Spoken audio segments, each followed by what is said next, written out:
You ever watch badminton? Two, maybe four people, a net, and a funny-looking thing they whack back and forth. Looks easy, right? Wrong. This ain't no picnic game. Badminton's one of the fastest racket sports out there. We're talking shuttlecocks flying at over 200 miles an hour. It's a workout, it's competitive, and it's got a history longer than a politician's promise list.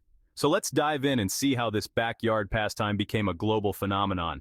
Now, when I say history, I'm talking way back. Long before fancy carbon fiber rackets and sponsored athletes, folks were batting around feathered toys for fun. Think ancient Greece, China, even Native American tribes. Seems like everyone and their grandma had a version of this game. Why? Because it's fun. Simple as that. The cool thing about history is seeing how something simple evolves. Badminton's no different. Over centuries, this simple act of hitting a feathered object back and forth morphed. It went from casual play to organized competition. But before we get to the Olympics and all that jazz, let's head back to where modern badminton really took root. Merry old England. Now, badminton, as we know it today, that's got British fingerprints all over it. But the roots? They spread out further than the British Empire at its peak. We're talking ancient civilizations, folks. The Greeks, they had a game called sphera. Basically, it was keep up with a feathered object. No rackets, just using your hands, feet, whatever worked. Over in China, they were playing Zhanzi. Similar idea, keep the birdie up in the air, but this time they used their feet instead of hands. Talk about fancy footwork. And let's not forget the Native Americans. Tribes across the Americas had their own versions, using everything from feathers and leather to woven pouches for the shuttlecock. They called it Passamaquoddy. Try saying that 3 times fast. The point is, this whole hitting a thing with a thing concept, universal, baby. It's simple, it's active, and it's a blast to play. But what really got the badminton ball rolling, so to speak, was when our friends across the pond got their hands on it. So, fast forward a few centuries. We find ourselves in England where a game called battledore and shuttlecock was all the rage. Imagine a bunch of fancy folks all dressed up in their finest, whacking a feathered cork around a drawing room. Not exactly the image of a fast-paced sport, right? But here's the thing. It was popular. I'm talking kings and queens, lords and ladies, all getting in on the action. Why? Well, for one, it was good exercise. Remember those corsets? Not exactly built for running a marathon. Battledore and shuttlecock, though, got the blood pumping without being too strenuous. Plus, let's be real. It was a great way to show off. Those fancy rackets, the elaborate shuttlecocks, the whole spectacle of it all, it was a status symbol. But little did they know, this high society pastime was about to get a whole lot more athletic. Section 4 British Raj, Badminton, Rage, from the Far East to Center Court. Now, we can't talk about badminton's history without mentioning India. See, in the 1800s, British army officers stationed over there got hooked on a game called Puna. Sound familiar? It should.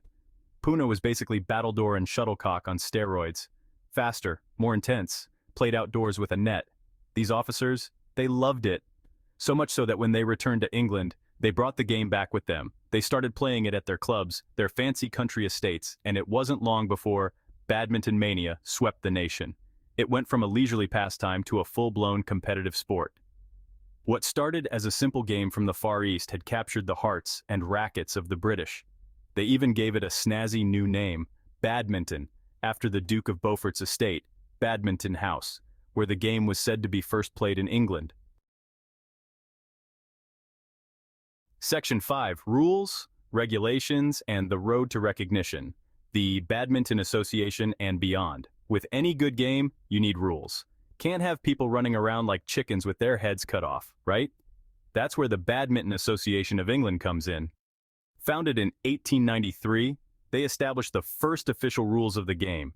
They standardized the court, the net, the racket, the whole shebang. And guess what? People loved it.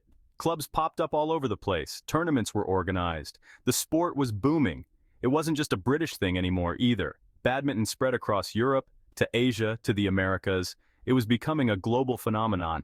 But there was one more hurdle to overcome, one final frontier to conquer, the Olympics. Section 6, From Humble Backyard to Olympic Glory Badminton on the World Stage. Now, getting into the Olympics, that's like winning the lottery of sports. It's the big leagues, the ultimate recognition. And, for badminton, That dream finally came true in 1992. Yep, that's right, Barcelona, baby. Badminton made its debut as an official Olympic sport, and the world went wild. Okay, maybe not the whole world, but badminton fans sure did. Finally, their beloved sport was getting the recognition it deserved.